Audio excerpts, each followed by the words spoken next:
இந்த உருட்டு திமுகன்னு போட்டதுக்கு, நம்ம நேத்து பேசின மாரி, இவர்கள் திருட்டு அதிமுகன்னு போட்டு, ஒண்ணுமே இல்ல. கொரோனால பாதுகாப்பாக இருங்கள். பாஜகவுடன் எந்நாளும் கூட்டு இல்லை. இந்த மாரி விஷயங்கள் சொன்னாங்க. இதுக்கு ஒரு அரசியல் கட்சியுடைய இதுக்கும் என்ன சம்மந்தம் இருக்குன்னு தெரியல. அந்த மாதிரி நேத்து 10 கேள்விகள் அவரு கேட்டாரு. யாரு நம்ம தங்கம் தென்னரசு கேட்டாரு. தங்கம்.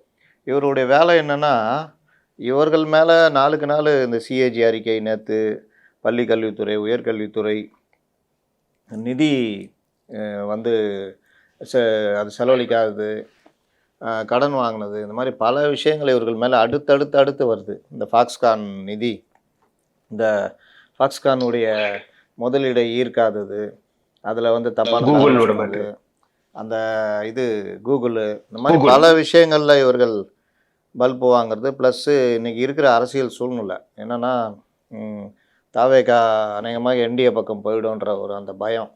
இது எல்லாமே இவருடைய அரசியல் நிலைப்பாட்டை வந்து தலைகீழா இவர்களுக்கு ஒரு சோர்வையும், ஒரு விரக்தியையும் கொடுத்துருக்கனால, என்ன பண்றது, என்ன பேசுறதுன்னு தெரியாம 1க்கு 5, 6 ஸ்ட்ராட்டஜி டீம் வச்சிருக்காங்க.